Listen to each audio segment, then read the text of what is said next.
ආයුබෝවන් යාළුවනේ, SL Mothers Land ඉතින් අදත් ඔබ සාදරයෙන් පිළිගන්නවා. සුන්දර ශ්‍රී ලංකාවේ පිහිටි තවත් ලස්සන දියඇල්ලක් සොයා අදත් අප පියනගන්නේ රත්නපුර දිස්ත්‍රික්කයේ බලංගොඩට නුදුරින් පිහිටි දියවින්න ගම්මානයටයි. දියඇල්ල හා ගඟ නිසාම මේ සුන්දර ගම්මානයටද එම නම යෙදී ඇති අතර මේ දියඇල්ලේ නම දියවිනි ඇල්ලයි. උසින් මීටර් 60ක් පමණ වන මෙම දියඇල්ල බලංගොඩ කපුගල මාර්ගයේ කිලෝමීටර් 30ක් පමණ ගිය විට දක්නට ලැබෙනවා. දුරින් කිලෝමීටර් 2ක් පමණ ඈතට පවා දර්ශනය වන මෙම දියඇල්ල පාමුලට යාම සඳහා දියවින්න ග්‍රාමයේ ඇති පුරාණ දේවගිරි ලෙන් විහාරයේ පාමුලින් ඇති අඩිපාර දිගේ ටිකක් දුෂ්කර ගමනක් නම් යන්නට වෙනවා.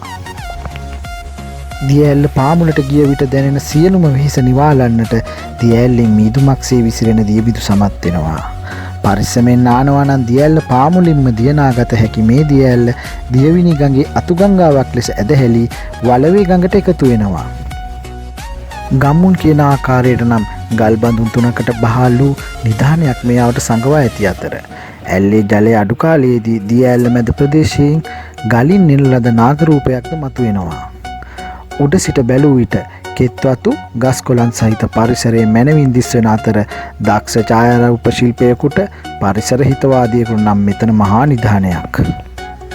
ඉතින් යාළුවනේ, ඔයාලා දියවිනි ඇල්ලට ඇවිල්ලා මේ සුන්දරත්වය අත්විඳලා මතු පරපුර වෙනුවෙන්ද මේ අත්දැකීම ලබන්නට මේ තැන් රැකගන්න කියලා SL Mothers Land ඉතින් අපි ඉල්ලනවා.